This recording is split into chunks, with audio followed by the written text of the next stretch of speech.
You're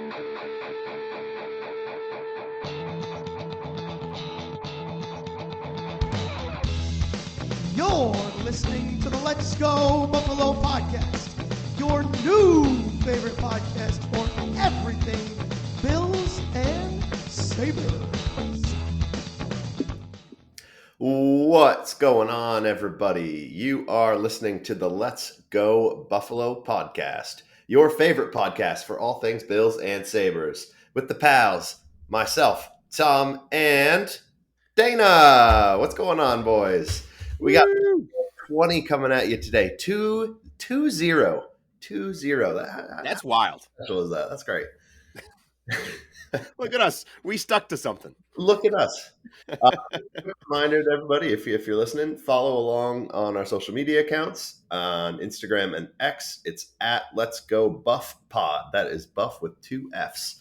Let's say hey to the fellas. We're one down today. Nigel is under the weather today. Hope you feel better soon, buddy. But stepping in is Dana. Dana, how you doing today, man?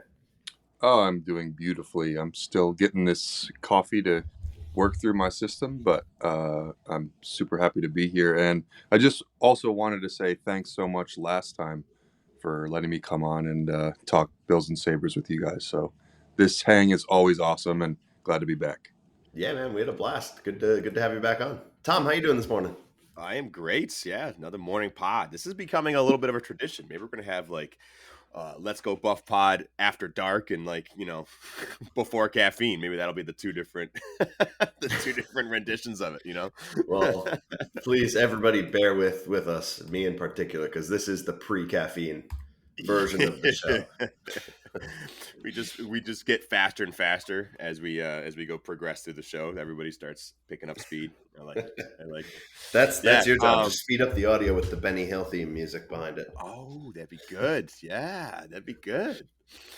Yeah, Nige, I know you're going to listen to this eventually, so we're sending you a big hug. We'll send you any kind of immune system. Hope you can install it and stay healthy. But we'll get Nigel back here soon. Getting ready for the holidays. He's getting prepped. Yes, sir. So, like we said, no beer corner today because we're not alcoholics. It is 9 a.m, so we'll sip our coffee and dive right into it, I think. Gladly. So, boys, we've had a bit of a roller coaster that we've been riding lately with the Sabres. I know, Tom, you've been watching some highlights. What have you been thinking? Man, it's been fun to see. Okay, wait a second. We went on the road going into last week. At the end of last week's pod, it looked kind of bleak, right? It was like, oh man, we're going into a tough set of sledding here. These are gonna be some tough matchups. We're on the road. And it seemed like the Sabres came away with almost the best possible scenario, right? We got majority of the points that they could have on this last week or so, right? Yeah. And I think, especially in a tough part of the schedule, I think that's a big deal, especially for a team who needs to kind of get their butts in gear and start making a move to get into playoff contention. I thought that was really cool to see. I was watching last night's game against the Vegas Knights, and it was kind of crazy because it was quiet. It was quiet back and forth, and then the third quarter explosion was wild. Yeah, it erupted back there for sure. That's the way it goes sometimes. Just when you break through, you break through. It's periods, Tom. In hockey, it's periods. Even I know that. Thank you. Oh boy. But yeah, 5-2 win last night. They hung on to win. Outplayed Vegas. I wasn't able to watch fully, unfortunately, but great to see them come away with a win on the road in Vegas. That was a game that Nigel and I threw around the other day. With hold on to your butts. Let's see if we can even look competitive in this one. Right. But yeah, like you said, a couple of games since the last pod. They won against Boston, again, one of the better teams in the league. They hosted Montreal and lost in a shootout, but still collect a point. And then you play Arizona, win 5-2, loss to Colorado 5-1. That was an ugly game. We were texting a little bit after that one about the struggles on ice that we were seeing from that one. But then follow it up with a nice win on the road in Vegas. 5-2. So that's, what is that, 7 points out of a possible 10 for the last 5 games. You take that over a 5-game stretch any day of the week. That's pretty good. Yeah. Yeah, for sure. Question about that Colorado game. Was it another case of the boys just not looking like they're ready to play? Yeah. Was it, because that's happened quite a bit this season, right? Whenever it's like, okay, man, we're getting it to the face, it's usually because like we're not ready to play. 100%. Yeah, it's exactly what it was. They let up an early goal. Mikko Rantanen wraps it around and tucks it in 5 minutes into the game.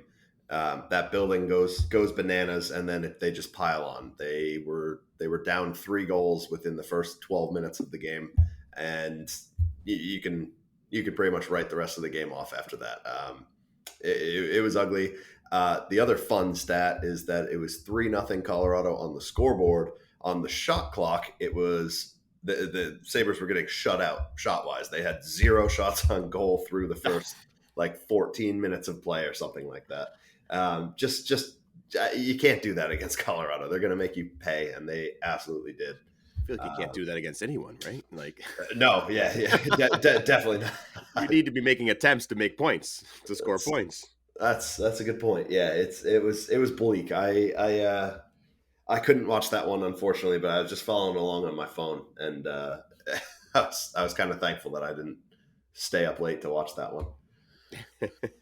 But anyway, so yeah, we'll see. I mean, they're currently 6th in the division, 13-15-3 is their record, and they are. Last week I said they were how many points out of a playoff spot? 6.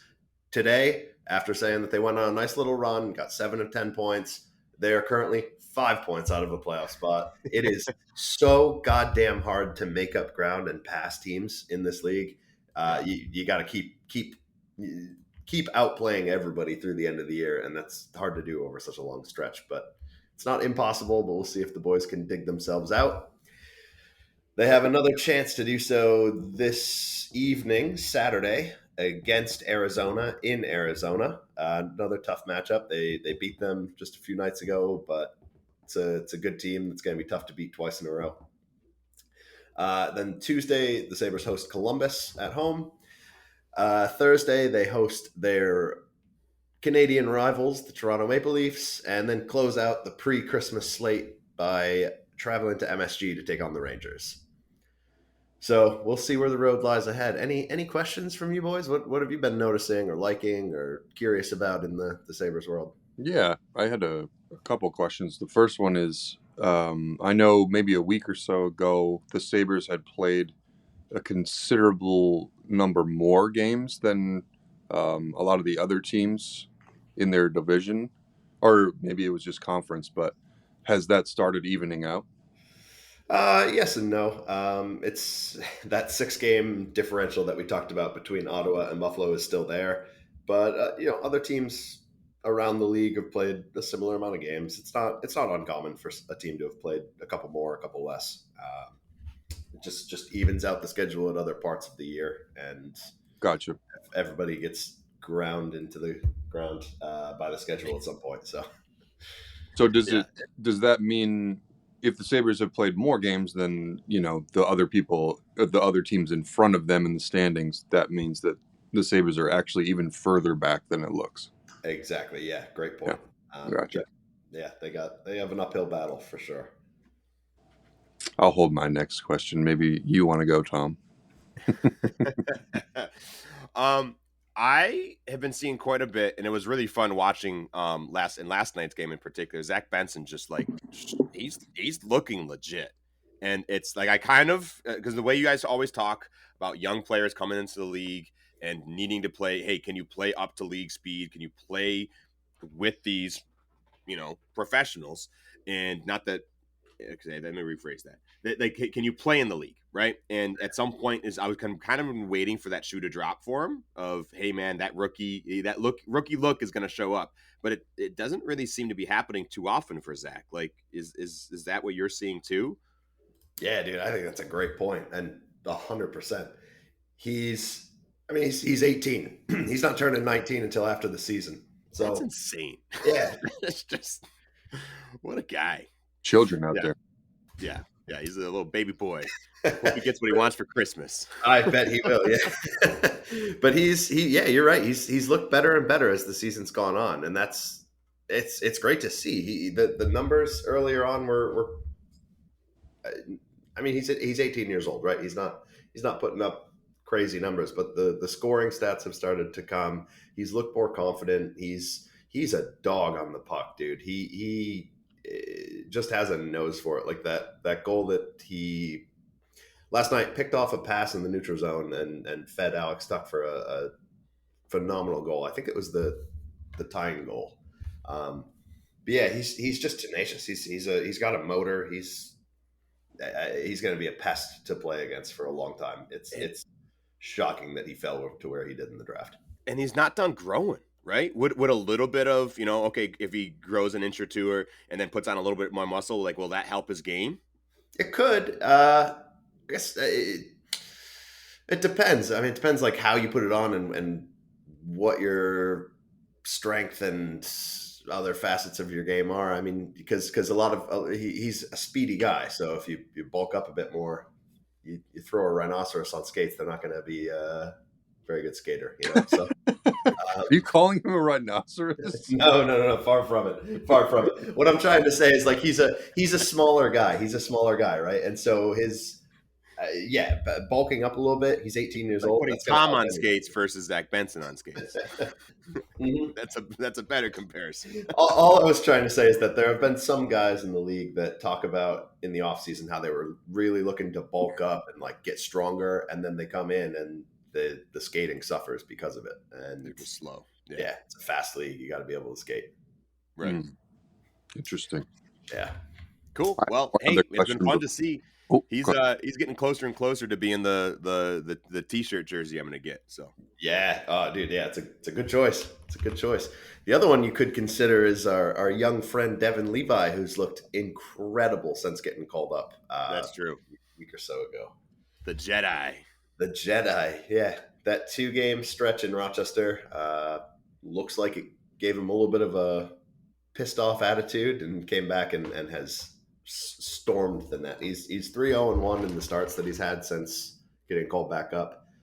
He's 941 save percentage, and there's a stat called goals saved above expected, basically taking the probability that a certain shot will or will not be a goal from 0 to 1, and then taking every shot that he's faced in aggregate, and that's your how many did he save above what he was expected to save? And so he's 5 3/4 goals above expected. That's it doesn't.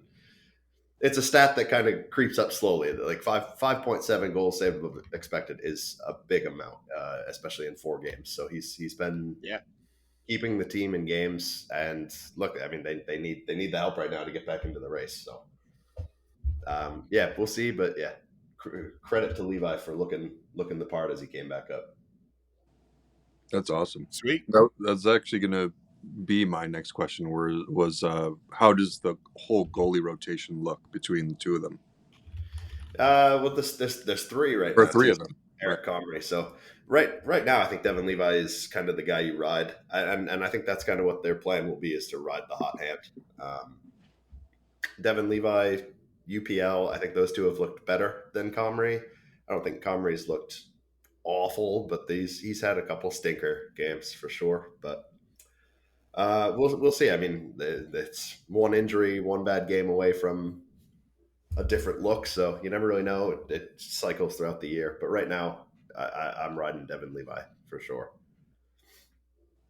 Great. Good to see from the youngster. Yes, sir. Well, that's Sabres land. Unless you guys had anything else that you wanted to bring up, I think we should move on to Arrowhead. Works for me. Yeah. The last week Sunday, the Bills 4:00 game took down the Chiefs 20-17 in Arrowhead. 3-0 against Patrick Mahomes in Arrowhead. By the way, no team has ever done that. Just saying. And yeah, it was quite the game. A lot to talk about. And I think we should start at the top with the scandal. Bum, bum, bum. How fun was it to be on the other receiving end of a of a Billsiest Bills kind of play where something was turned around and should have gone the other way, but it was a stupid mistake, and we actually got the benefit. That was pretty fun. It was unbelievable. I just couldn't believe my eyes when I saw it. Yeah. It was a nice play that got scrapped, but Oh, it was greatness. I think you should call it greatness, yeah, guys. yeah, dude. Travis Kelce. I have a question. If let's say the play counted, would that have counted as a passing touchdown, or does that only mean like passing is a forward pass? What is a lateral considered? A lateral is considered a handoff, I'm pretty sure. Yep. Really? If it's behind, and he couldn't pass it forward. Like passing it forward would be illegal, and that would be so he has once he has the ball and it's left the quarterback's hands or the thrower's hand, I suppose, because I guess somebody else could throw it from behind the line of scrimmage. It then has to be lateraled. Yeah, it was a wild play. It was very cool. But I think the reaction was embarrassing for Patrick Mahomes. I thought that was I have to give him I'm going to walk that back a little bit because he has made some comments in other interviews this week where he apologized and said, "Hey man, like I shouldn't act like that. That's not acceptable. I apologize to Josh. I should not have walked up to Josh and complained and moaned like I did." So he did walk it back. I'll give him that. But in the moment, man, he looked like a crybaby as crybabies get. Like it was honestly embarrassing. If Stephon Diggs did that on the sideline, like people would light the pitchforks and go after him. Like I know he's the poster boy of the NFL, but man, that wasn't a good look. So no, you're more forgiving than me, Tom. I think you saw the real Patrick Mahomes on the broadcast, and then you saw the Chiefs PR person speaking through a Patrick Mahomes sized human during the aftermath. That's just my 2 cents. No, I'm there with you. Like I think you're right. That's what he truly felt. It's just I do appreciate that he went and apologized. There's players who wouldn't have. Fair enough. So I think that was he walked it back, but it was true colors showed out. But anyway, let me just interject if you don't mind. In the moment watching it, to me, well, I mean, Patrick Mahomes, as an NFL player, he's sort of gotten used to winning a lot. And it felt in the moment that he was like, wait, this can't happen. What is going on? Like, we made the play. I made the pass. Kelce made this unbelievable play, and it should be a touchdown. What's going on? This is rigged or whatever. But in reality, the reffing is so unbelievably inconsistent. When they finally do call a penalty that is actually legit, players at times are confused. And I think that just adds to another whole problem with the entire officiating of the NFL. So, which maybe we can get into later. But to me, witnessing it at the time, it just felt like a very entitled sort of response from him. Oh, absolutely. What are your? I mean, no. Let's go into it now. We can pump back into kind of the Bills recap and go into the Cowboys next. But I agree that it's incredibly inconsistent, and that's the frustrating part. And it goes. We can see in a single week multiple examples of the very similar plays being officiated in completely 2 different ways, and I don't. For the amount of money and the amount of spectacle that the NFL gets, it seems unacceptable for this amount of disparity to be there. Yeah, absolutely. I mean, you see the inconsistency and the level that it's gotten to, like even with the whole, nobody knows what a catch is anymore. And now we have this outside operating system in New York that's going to just decide what a catch is on a play-to-play basis. I feel like regular fans like myself could easily fall into some weird thinking, thought processes about that, especially considering the NFL is a business. But the thing that's very weird and often could be exploitable is if it's not called consistently, or certain penalties are called at certain times or moments in the game and then not in other times, and then the players and coaches know that, you start to need to develop a different strategy based on what the situation is in the game, what time it is in the game, and what you can either get called for or get away with at the time. 100%. Showed up in the Super Bowl last year with Patrick Mahomes there, right? Like the holding call with 30 seconds left or something. I forgot the details, but Yeah. No, that's exactly it. And honestly, like, I don't blame the players either. You play within the rules that are given to you. And if the rules start to look like they're bendable, go bend them, right? yeah, Right? Why not? Like, go If- bend as many rules as you can until you're told, hey, you broke the rule and now you're getting a penalty, right? if, Like, you, I if you're not don't cheating, you're not trying. It's a exactly professional league. Yeah, you do anything to get a leg up. right. Yeah. Right. Because it's a week to week league and you need every bit of luck and help that you can get. But it's incredibly frustrating just to see it inconsistent. Yeah. I mean, I'll give the NFL officiating crew some credit in that, it's never it's not often an easy call. It's just so funny when it is blatantly, a penalty.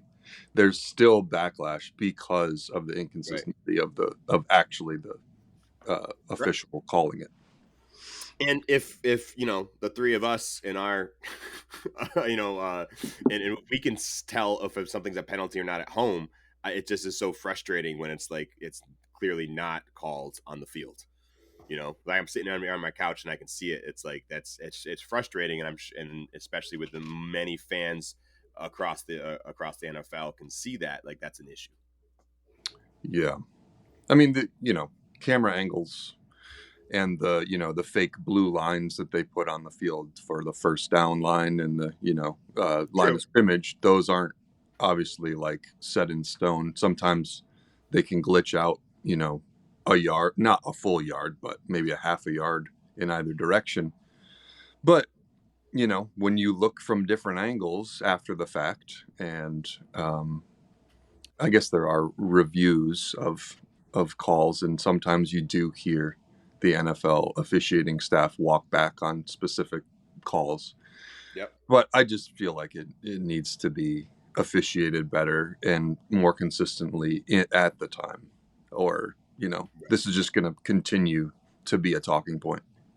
Yeah, it is, and I think it's going to. I don't think it's going to be fixed. Honestly, I think they will continue to kind of just walk down the path they're on because they're printing more money every day. Like they're just making more money. There's not exactly a large incentive for them not to. So anyway, before we go too far down that rabbit hole, let's stop me. Hold me back. Yeah. Let's talk about that Chiefs game. Let's start with just things we liked. Just off the top of your head. Either you want to jump in, and what was something you liked and was you're feeling good about coming out of that Chiefs game?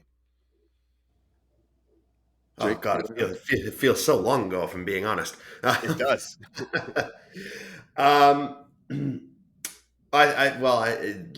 If I can cheat and pick the low hanging fruit, I thought Josh looked really good. Josh Allen played really well all night, and another performance where he kind of put the team on his back like he needs to get him into the playoffs. So yeah, I was happy with that. What did you do? Did I miss anything? What did you guys think of his evening?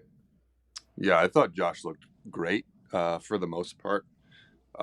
If I can look at the defense a little bit, I thought actually Sean McDermott in the past couple games before this had started to show some tendencies, especially late in games in clutch situations where the Bills kind of were leaning on the defense to make a stop to win the game, which I think McDermott he's just sort of built that way. He's a defensive coach. He's going to put his faith a little bit more in the defense, it seems, as he's shown us time and time again, which is crazy because we have one of the best quarterbacks and offense in the league, but I digress. Right. But with this game on the line, fourth quarter, clutch scenarios, Mahomes is driving down the field, and it gets to be after that that play. It gets to be third down, and McDermott usually sends the heat. He sends a zero blitz and is hoping that somebody's going to get there and affect the quarterback. And he broke his tendencies, and on both third and fourth down, he played heavy coverage, zone coverage, and the front four of our defenders were able to affect him enough to work with the backfield and cause incompletions. So I was really psyched about that. Yeah, that was sick. Both those plays. It was the third down one. Well, first they had the big debacle. Then they had another holding call. So they backed the Chiefs up again. Still third down, but it's third and long. Ed Oliver gets this big old paw up and bats a pass down. Love that. Let's go, Ed. And then fourth down, Von Miller, of all people, got some pressure and forced Patrick Mahomes into a throw that he wasn't quite ready for, and the pass fell incomplete. That was huge. So, yeah, absolutely.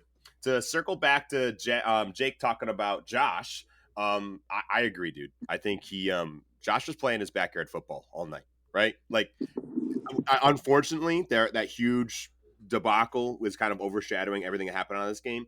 But otherwise, that little falling into the sideline throw that Josh made to Latavius Murray to get a needed third and long. It was like 3rd and 9 in the fourth quarter. Otherwise, we were going to punt this ball back to Patrick Mahomes and give him a lot of time. And Josh pulls a rabbit out of his hat and magically gets this ball to Latavius Murray. I think I got to find the stat, but he was like less than a foot into the sideline. Like, yeah, I saw that, and it was the closest to the sideline pass completed since like 2018 or something like that. And in that time frame, or maybe not in that time frame, but there was some stat where like the entire NFL had one pass that close to the sideline, but Josh has 5 or something like that. Yeah, like he just I love it. Like he put, like, if he's in danger, he's a rover. He moves around and tries to make something happen when he gets close to being out of bounds, rather than take the loss. And he was going left. You know what I mean? A lot of those times he's going to his right, he's so dangerous rolling to his right. That's the times where we got the Dawson Knox touchdown in the Patriots playoff game, right? All these different things where he's going to the right. He did it to the left too, which is, as a right-handed athlete, like, that's incredibly difficult to do. And thank God. I mean, then there was a whole Murray, like, he fumbles it and it goes out of bounds, and that was a whole thing too. But just Josh's play was unfreaking believable. Was that the same play? Yes, that was all the same play. Yeah, I blacked out. I blacked out when that happened. Yeah. Not to mention pulmonary distress was high. Yeah. Not to mention that may not have been a catch, but we Again, won't talk about that. Right. We go back to, hey, what's a catch? I don't know. We don't know. Nobody knows. I don't know. I've watched football for most of my life, and I have no idea. If you told me, you showed me 10 pictures of catches, I probably wouldn't know. Yeah. But it's okay. Things roll our way sometimes. This is the game of luck, right? Their luck is involved. Well, it doesn't take away from Josh's insane greatness in those moments. No. It's just unbelievable. No.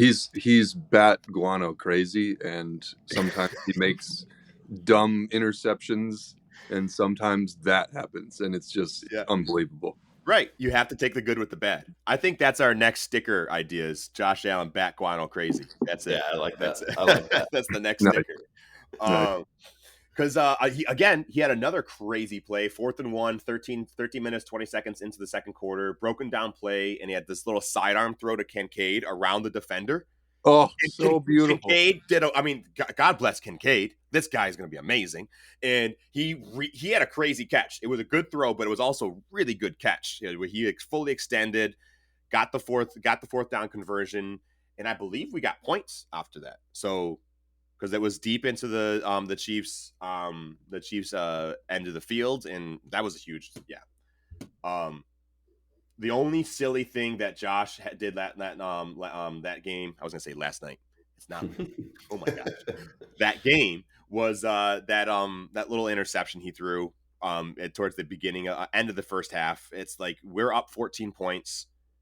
You don't need to put the ball in harm's way and give the ball at a shortened field to the Chiefs. the Patrick Mahomes of all people. They did go and score. They got points off of that. Either take the sack and that's punted away, try and rush for a couple of yards, like just tuck it and run. Like the throwing that interception was just a silly move. But like we said, we got to take the good with the bad. But otherwise, he played out of his mind in that game. Yeah, it looks like he's building some really nice synergy with this new offensive play caller. So it's just awesome to see. Yeah, and this is the time. Let's go get creative. Let's get a little wild.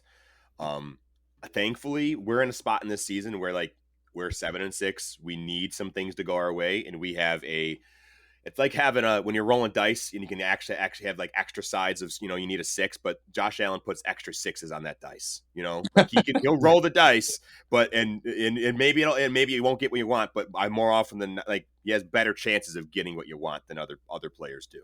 Got that Mario Party dice block. That's funny. I like that analogy, Tom. You get 3 extra 6s, but you also get like a 0 and a -3. Right.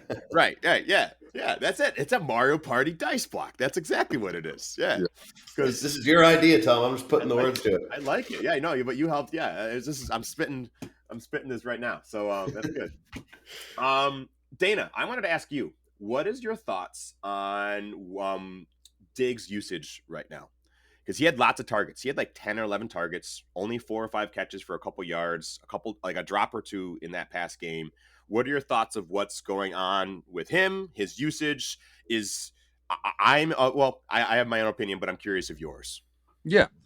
So let's look at the last couple games with the new play caller. So I like that it seems like there's still a concerted effort to get him the ball, seeing as he's the best wide receiver we have. And he's been so consistent over, basically his entire career. And Josh loves him. I think this last game, the last couple games, the defenses that we've come against have typically doubled him on most plays. There's always safety help over the top. So they're really, really picking their spots to give him a single coverage look, and it's not very often. And then with this past game against the Chiefs, it seemed like our answer for when the defense was giving us, single coverage versus a blitz, the baked-in answer were those Diggs little wide receiver bubble screens out to the edge, yep. which would have worked beautifully if he had not dropped the ball a couple times, right? Even if he catches like 1 out of 2, 1 out of 3 of the ones that he dropped or whatever, it would have been better. So against a blitz like that, getting 3 or 4 yards out to the edge is fine, right? Right. You'd rather take that than a sack, or a drop. So I'm not super concerned with how the offense is looking to continue to get him the ball. I think there have been some untimely drops for Diggs in particular these last couple games, but I'm not super worried about it. Do you guys think that is more a symptom of the Chiefs' coverage and the Chiefs' defense, or just an off night for Diggs? Or both? I think the drops were a bit of an off night for Diggs. The specific bubble screen answer, I think, was game plan. Yeah, I didn't know if there was something the Chiefs were doing to kind of cause more drops or not, or if just Stefan's got to bring those down. But no, I don't think so. Fair enough. We did see early on he did catch one, and you could see a very huge effort to be physical. I don't think I've ever seen Diggs put his head down, put his shoulder into a defender like that. It was early on. Yeah. And I was like, oh, okay. So this is a plan. Diggs has gone into this thinking, I'm going to put my shoulder down and barrel through some guys on these screens. So maybe that was in his head. Maybe he was thinking about after catching the ball. And I don't know, maybe they were just concentration drops or something. I'm not sure. Yeah. I'm trying to see if I can find it. I don't think he has. I can't find the stat. He doesn't have many drops this season. It feels like they're in inopportune moments, but he doesn't. Like he's very good with securing the ball. You should find that stat. I think it's kind of poor this year. Okay, so maybe I'm incorrect. Yeah. It's possible. All right, I'll keep looking. But I do think that it was a symptom of the Chiefs game planning against him, right? Game planning to remove him, which opened the door up for James Cook, who looked phenomenal. We should talk about him in a minute. Dalton Kincaid had some nice, really clutch catches. Dawson Knox had some first downs. Like it did open up for the options for other players. However, I have a thought of like you see some of these other elite alpha wide receivers in the league, the CD Lambs that were playing this week, the AJ Browns. No matter they seem to just force the 100-yard games anyway. So I'm waiting for Diggs to kind of start doing that again. He played really. I mean, he was over 100 yards a game earlier in the season, like 6-7 games in. It was like he was cooking, and it would be nice to see him, despite being game planned out of the game, still just forcing his way into creating production. However, I do understand that teams are trying to take him away deliberately. Yeah, for sure. Biggest I'm gonna go find Diggs drops. Do you guys want to talk about James Cook? Yeah, Dana, I think you should handle this one. What'd you think of his play? How did he get there? That kind of thing. Yeah, well, James Cook is really developing into, I think, one of the top 10 running backs in the league. He has all of the necessary talent, like physical talent. He's continuing to harness his skill throughout the weeks. It seems like he's continuing to perform better and better every game. And this offensive staff is really starting to lean into getting the backs the ball out of the backfield with short passes and just allowing more yards after catch. He also, with a lot of the pre-snap motion that the Bills are running, you get these kind of weird mismatches with either the safety doesn't know if they're supposed to take the tight end or the back coming out, or if it's the linebacker's job. So I think, it's twofold. He's so good because of his talent and skill, and two, the scheme has changed quite a bit to have more of an emphasis on getting the backs the ball. Yeah, and opening things up for him. You're right. He's looked incredible. It's been fun watching him. Nothing against other Bills backs from past seasons, but I've never felt more confident in Bills running back. I'd say, like, I feel like every time they hand off to him, I'm like, okay, he could get a big chunky run here. And oftentimes in the past, I would say, like, all right, well, we're getting -1 to 2 yards. We'll see. Right. So yeah, that's been fun to see. He's shifty, man. It's cool to see. Yeah, definitely. He's so shifty. Also, we cannot forget just kind of how elite the offense has been blocking in the past few games. I feel like that gets unnoticed, but they're a huge part of that running scheme. Yeah. Is that the new O-line guys, McGovern and Torrance, helping out there?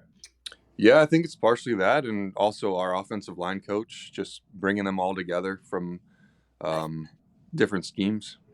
Yeah, and I think that they're in the past they've tried to do it all. They've tried to be a good gap scheme run offense, and they tried to be a good zone scheme run offense. And this year, it seems like we're just watching them do the plays that they're good at. This swing tackle thing, you're going to see Deion Dawkins come out and just take souls all the time. All right. They're like, this is good. He's good at this. Let's keep doing it because it's working. And this putting Mitch Morse out in motion as well as a lead blocker, that's been working really well. I think they're committing to what's working as opposed to trying to do it all and playing the matchups versus of like, hey, this team is not as good at defending this one, so we're going to try this week. It's like, no, we're just good at this, and we're going to stick with these couple of plays. I'm sure it's more than a couple. I'm sure it's a whole, packet of plays. However, they're sticking with what they're good at. Isn't Mitch Morrison's the center, right? Correct. Oh, I don't have the eye for this. I thought he always snapped the ball, but it sounds like he's in motion and blocking. Who snaps the ball when he's doing that? Oh, him. And then he scurries. He's an athlete, dude. He snaps Jake. the ball and then boom, he's out and around. Gone. Oh, Jake, what okay. does the center do on an NFL team? Snap the ball. Yes. So that's what he does. But can no one else snap the ball? Aren't you just handing it between your legs? I mean, have you watched any time that any team has a backup center? Have you watched it? It doesn't go well. Doesn't go well. It is. That's when like he's one of the players of like your butt starts to pucker if your center goes down and you're like, this isn't gonna be pretty. Oh, damn, interesting. Yeah, just to put it in perspective, Jake, there are only two players on the offensive side of the ball that always touch the ball for every play. What two players are they? I would guess center and quarterback. Absolutely. So there is the importance of being a center. I thought there was it just surprised me when you said he snaps the ball and then like swings out and is a lead blocker. I feel like there's 4 to 8 tanks of humans on the other side of you ready to smash into you. I'm just like, how does he have time to back up and like swing around? If you see a play where it happens, I'm really curious. I'll find you some Mitch Morris highlights, dude. Because he's good at it too. He is one of the best in the league at this, being an athletic, in motion, in space blocking lineman. So I'll find some. Yeah, no, he's really good. Yeah, I cannot find this this Stefon Diggs stat, but that's okay. Nonetheless, we'll continue on. Send it to us on our social medias if anyone finds it. Exactly. There we go. We'll get the people involved. Anything else on Bills? Oh, go ahead, Dana. Go ahead. Oh yeah, I was just gonna say one on those swing plays. Let's just say you're Mitch Morris and your goal for the play is to swing out to the right and run and lead block for the running back. One of the things that allows you to get off of a defensive rusher like a nose tackle is usually the guard on your right will block down to his left and to the nose tackle, and then everyone on his right continues to block down to their left. So you get these guys on the right blocking down to the left, and then it allows Mitch or whoever's pulling to run around and guide the play to the right. Okay, interesting. Yeah. Gives them some space to do it. These guys are freaking ballerinas in motion, dude. It's really crazy what these guys can do at their size. And with people on the other side trying to absolutely destroy them, who are just as strong and just as big as them. It is impressive and also terrifying. I wouldn't want to be there. All right, are we ready to move on to the this week's matchup? Yeah, who we got coming up? Bills v Cowboys, boys. This is a big matchup. This is a big one. Bills are coming to the Cowboys are coming to Buffalo, 4:25 on Sunday afternoon. And the Cowboys are hot. They're one of the hottest teams in football right now. They've won the last 5 by what I think, by my calculations, is approximately a gazillion points. And this is a must-have-it game for the Bills. If the Bills win this one and continue, and then we have Chargers and Patriots, which who knows with this team, but you've got to think that we could win those ones. Who knows? Those are not guarantees, but who knows? We can set ourselves up for being in contention for the division, which is a big deal, right? Because we have Miami in Week 18. So the Cowboys have locked up a playoff spot. The Cowboys are leading their division right now. I think, yes, they're a really good team. They're a hungry team. I think the Bills are backed up to a corner, and they're going to want it more. So I think that's going to be a big deal for them. But let's talk through some of the kind of leading headline stories for this game. Since Week 8, the Cowboys have scored the following points: 43 against the Rams, 23 in a loss against the Eagles, 49 against the Giants, 33 against the Panthers, 45 against the Commanders, 41 against the Seahawks, and 33 against the Eagles. This is going to be a shootout. If you're a betting man, take the over, because there's going to be a gazillion points in whichever team wins, the Bills or the Cowboys. It's going to be because they scored 35 or more points. I don't know. It's going to be a lot of points that are going to be needed. Interesting. Yeah. I wonder if it's going to come down to what defense can get a takeaway, right? If it's a shootout like that, those taking care of the ball and getting a turnover is going to be real important. Really important. Yeah. Yep. Yeah. And that Cowboys team is really good at taking the ball away. Dan Quinn is like a genius at setting his players up to make plays. And the personnel they have are really good at doing that. Speaking, the big one is number 11 up front, Micah Parsons. The guy is probably one of my favorite defense defender to watch in the entire NFL. He's just a freak, and he's so good. I'm gonna have to watch my emotions because I'm gonna be excited to watch him play, but he's playing against our guys, so he's electric. He can line up almost anywhere on the D line. Jake, he will line up in front of Mitch Morse. Then the next play, he'll be on the end against Spencer Brown. And then later in the game, he'll be on the other end against Deion Dawkins. And another play, he'll back up into coverage. Like, this guy, you're going to see him everywhere on Sunday. Is that uncommon? I'm not trying to evaluate what you said, but so they're moving around not every player is moving around like that. They usually have okay, you're going to stand here, buddy, and don't let this guy get past you. Yep. Yeah. Think about the Bills players, right? We don't have anybody who does that. We have some players like Greg Rousseau usually plays outside, but sometimes he lines up inside.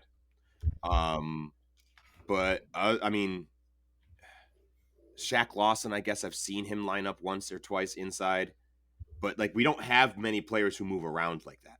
Yeah. Okay. I'll watch out for Micah. That is a big deal. He's like a generational talent, wow. Going to go down as one of the best to ever play the game. Interesting. Wow. Okay. Yeah. I'll keep an eye out for him. I'm going to be honest with you. This is the first time I'm hearing his name. That's okay. No, it's all good. Number 11 on the Cowboys on the D line. You'll see him. Okay. Yeah, I'll look out for him on Sunday. Yeah, he's amazing. What makes him so formidable is just the number of ways he can beat you. He can beat you with strength, speed, agility. It doesn't matter. And usually intelligence, yep.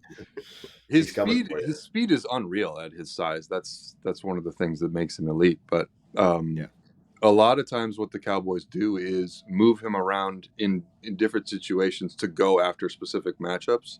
Mm-hmm. I'm wondering if they're gonna put him on Spencer's side quite a bit, which I'm kind of scared about. Yeah, Spencer Brown and O'Cyrus Torrence are gonna have a day. They're gonna be worked, and I think a big determining factor for how our offense does is what kind of help does Joe Brady scheme up to get O'Cyrus Torrence and Spencer Brown help. There's gonna be a lot that they do to mitigate Micah Parsons' impact on this game, and if you can do that, I think the Bills' offense has, I think their chances of success go up by 50%. If you can mitigate and slow down Micah Parsons, you're not going to eliminate him. He's going to make a play or two.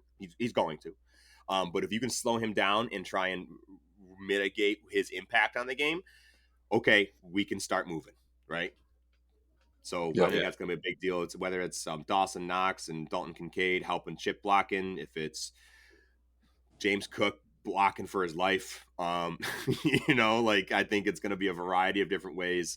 Scheming the ball away from Micah Parsons, right? Getting him so he's not involved in that play is going to be a big deal. Yeah, big test for the offensive line for sure. Yep. I also think that means the short, quick game is going to be a big factor. I think James Cook gets 5+ receptions. I bet the tight ends get 5+ receptions. And we're going to be trying to get the ball out and moving to, again, remove Micah Parsons' impact on this game. Yeah. You want to shift over to what our defense needs to do versus their offense? Dak Prescott and their offense is coming in pretty hot. Maybe the hottest in the league right now. I think so. I mean, Dak has set himself up. He's, in my eyes, he's the leader for the MVP conversation, right? Wow, He's no dealing. way. He can't really do any wrong right now. He has given the ball away once in the past 6 games. Whew. He's playing Holy clean, shit. smart football, but not just dinks and dunks. He's taking shots down the field, and his offensive skill position players are answering the call. And CD Lamb has come alive. And at the beginning of the season, when the Cowboys offense was kind of looking a little bit shaky and you weren't sure what was going on, I was like, oh man, what's going to happen with CD? Because he's in a contract year. Is he going to get one of these giant wide receiver contracts? Probably, but now he's absolutely going to be up there, maybe breaking the bank and getting a new contract that breaks the new record. I don't know. He's going to be up there with Justin Jefferson and Jamar Chase, I think. Agreed. Speaking about CD, I think Taron Johnson this is going to be a Taron Johnson game. If Taron can play how we've seen him play, and he absolutely is capable of in playing in the slot, CD Lamb lines up in the slot quite a bit. So that means really close to the line of scrimmage, right? So he's on either side, the right or left of the line of scrimmage. The slot wide receiver is the first wide receiver on either side. Usually plays inside the field, doing these things in space, cutting across the field, quick short throws. CD Lamb is one of the best slot wide receivers out there. He can also play out wide, and because he's a great wide receiver, he plays other places. But his bread and butter is playing in that slot wide receiver position, which is a Taron Johnson role. So, Taron, buddy, eat your Wheaties. Do whatever you got to do to come in and play your life, play the game of your life, because this is gonna be a big matchup for him. Yeah. Good night's sleep, buddy. I would assume that McDermott tries not to put our defense in too many one-on-ones versus him. You gotta hope so. I'm probably, I'm assuming that there's going to be a lot of zone, but he does like to blitz, so there are going to be those one-on-one moments, and you're just going to have to try and mitigate those. They're going to try and attack Tyrell Dodson too, I think. Yeah. Try and get CD on Dotson, and that's like putting me against CD Lamb, Yeah. That's going to be a liability. That's going to be a instant yards. Is Ferguson their tight end? Is that? Yep, Jake Ferguson. Yeah. I mean, excuse me.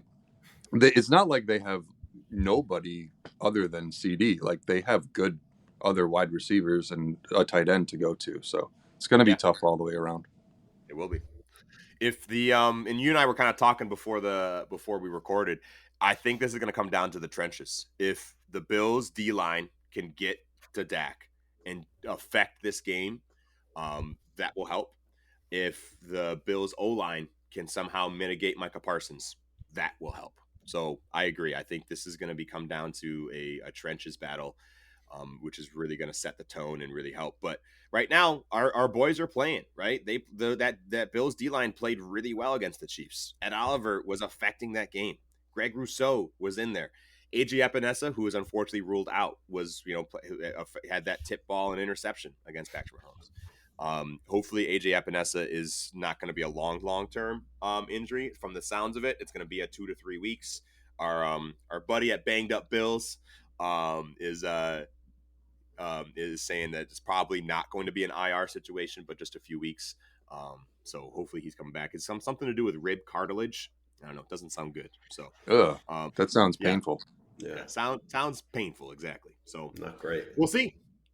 Kyrie Elam has been activated his 21-day window from IR. He had an ankle injury earlier this year. Do you think that he plays this week, and what kind of impact do you think he might have? I don't think he'll be thrust right into the starting lineup, but I think he will be active. So yeah, we'll see. God forbid we have an injury. I think he could see play. A lot of people are still very down on him. I still am holding hope for him. So we'll see. Me too. I'm holding hope just because we have to. But last time we saw him on the field, it wasn't the best. But It could be just because he's been dealing with his injury too. Hopefully he's fully healed up and he took the time that he needed and he's ready to go. Let's move on to kind of closing out this episode. I want to talk quickly about Bill's rooting interests, because the Bills being 7-6 are in a whole slew. We're in like a log jam here with the rest of the AFC, all stuck kind of competing for these wild card spots. Where I think we're still 10th or 11th in the AFC, but there's 5 or 6 teams that are all 7-6. Unfortunately, it's also like the Broncos, the Jaguars are in there. All these teams that we don't have the win over. So we need some help. We need some help. The boys and I went through today before we logged on for our recording to go through and figure out which games we need to go the Bills' way. Number 1, we need the Bills to win over the Cowboys. That's a duh. The Raiders win over the Chargers last week was great for the Bills. Vikings over Bengals because we can keep the Bengals down. The Steelers versus the Colts is kind of a wash. They're both 7-6 teams. We do not play them, either team this season, so it's kind of a wash. Either way is fine. Lions over the Broncos. We need the Broncos to get another loss. The Bears over the Browns. We need the Browns to get another loss. The Titans over the Texans. We need the Texans to get another loss. The Jets over the Dolphins. Let's go Zach Wilson, because fuck the Dolphins. Ready for this? Let's go Pats. Pats over Chiefs. I'll say it once. Still feels so weird. It does feel weird, but we'll go for it. Also, we want the Chiefs to get a loss, and we want the Patriots to get another win, so they keep climbing up to a higher draft pick. Giants over Saints. Commanders over the Rams. That's a strength of schedule kind of win because we played the Commanders and we beat them. So we want them to have a higher win percentage so that our win looks better. Same thing with the Giants, right? Because that's an out of conference game. Correct. Yeah. So that's strength of schedule. As for those folks out there kind of following along, the playoff race, it starts with winning your division. So division leaders get a playoff spot, and then it's wild card spots. You earn those wild card spots by your record. However, since there are so many ties and so many teams right here, all very close to each other, head-to-head wins are a big deal. So if your team beat the other team and you have a tied record, you're going to have the advantage. And then after that, it goes down to conference strength, conference wins, and then strength of schedule. So if you have beat more teams that are better, you have that advantage over the other team. It gets convoluted. It gets a little kind of, there are just so many of if this then that, if this then that. That's one of them. All right, that's for a beer episode, not a coffee episode. Yeah, but I don't know if you'll need another second cup of coffee for that one. All right, guys. Well, hey, thanks so much. This has been really fun. Dana, thanks for hopping along again, bud. It's always good to have you. Always good to hang. It was lovely. Yeah, thanks so much. Anytime you want to call me on, 15 minutes to go, let me know. That is true. The Dana signal. He dropped everything, guys. He dropped everything for you, the listeners, to come on and have a great conversation. This has been fun. Thank you all from the bottom of our hearts for joining us and spending some time with us on this lovely Saturday morning. Hopefully you guys can listen to this before the Bills play the Cowboys tomorrow night. It would mean a lot to us if you would please share this episode, give it a like, give us a follow. Maybe you have friends who are traveling for the holidays. Send them one so they can listen to it in the car. Please follow us on Instagram and X at Let's Go Buff Pod. That is Buff with 2 Fs. These are my pals, Dana and Jake. My name is Tom, and you're listening to the Let's Go Buffalo podcast. We're sending you love wherever you are. Go Bills, go Sabres, let's go Buffalo.